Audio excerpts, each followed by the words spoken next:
L'ambassadrice britannique en Chine, Barbara Woodward, a repris la vision présentée par le président Xi Jinping en 2015 d'un âge d'or des relations Chine-Royaume-Uni.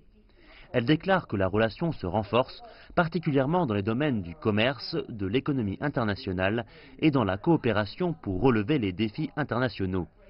L'ambassadrice pense qu'après le 19e congrès du parti, une grande vision pour la Chine a été dessinée jusqu'en 2050, ce qui signifie que les chances de renforcement de la coopération sont plus nombreuses. Nous avons pris note de l'engagement de la Chine à sortir de la pauvreté les 30 millions de personnes restantes et nous travaillons étroitement avec la Chine sur des stratégies de développement qui, nous l'espérons, seront utiles à ce projet. La Grande-Bretagne est le deuxième plus grand partenaire commercial de la Chine au sein de l'Union européenne et la Chine est le second partenaire commercial de la Grande-Bretagne en dehors de l'Union européenne.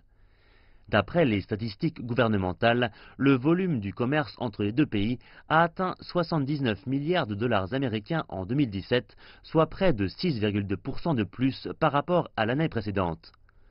Plus de 500 entreprises chinoises ont installé leurs bureaux en Grande-Bretagne, investissant dans des projets dans des domaines aussi variés que le commerce, la finance, les télécommunications, la fabrication high-tech, les centres de recherche et les nouvelles énergies.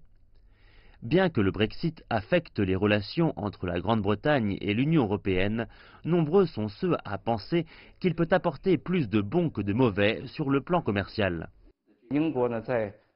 En tant que membre de l'Union européenne, le Royaume-Uni ne peut pas négocier d'accords commerciaux avec d'autres pays.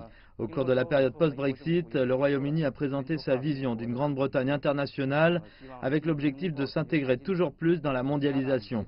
Cela peut aider à améliorer les relations commerciales entre la Chine et la Grande-Bretagne. Un point de vue partagé par l'ambassadrice de Grande-Bretagne qui pense que c'est l'occasion pour son pays de développer sa coopération avec la Chine. Clairement, le Brexit signifie que la Grande-Bretagne sera libre de prendre ses propres décisions concernant ses partenariats commerciaux et d'investissement.